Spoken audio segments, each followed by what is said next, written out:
Сәлеметсіңдер ме балалар? Қазақ тілі пәнін бастаймыз. Сабақтың тақырыбы дыбыс үндестігі. Бүгінгі сабақта сен сөздердің жазылуы мен айтылуын салыстыруды, сөздердің қатесін түзетуді және де монолог құрауды үйренесің. Фотосуреттерді пайдаланып, дыбыс үндестігіне ұшыраған дыбыстары бар сөз тіркестерін айтып көр.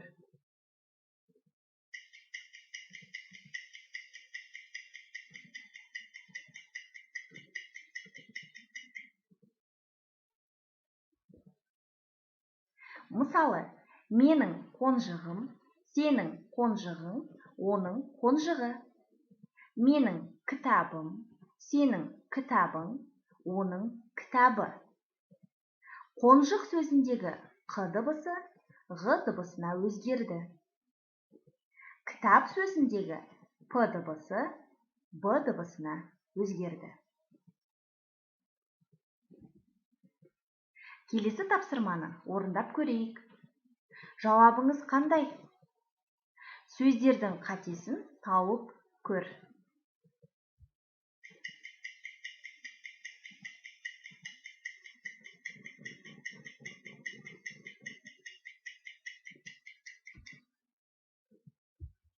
Өзіңді тексер.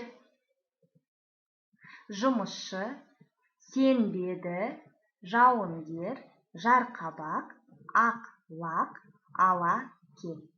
Жарайсың. Тапсырманы жақсы орындады деп ойлаймын.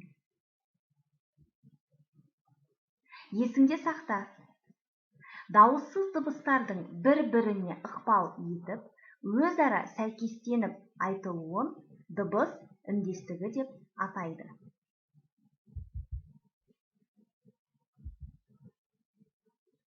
Келесі тапсырмаға назар аудар.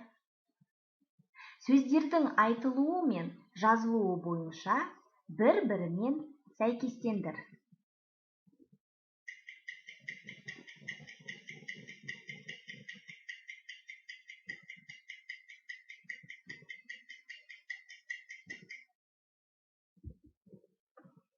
Орындаған жұмысыңды салыстырып көр. Тапсырманы дұрыс орындады деген үміттемін.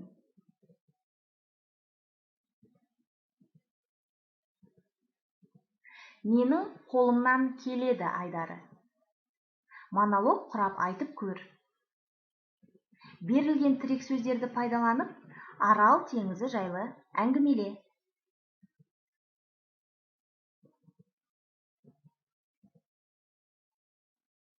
Сабақтың соңында өзіңді өзің бағала. Тақырыпты жақсы меңгердің, сабақты жақсыдан төмен меңгердім, және де әлі де жұмыс жасауым қажет. Бұл тақырып бойынша көп жұмыс жасауым қажет. Сабағымыз аяқталды. Назар аударғандарыңа рахмет.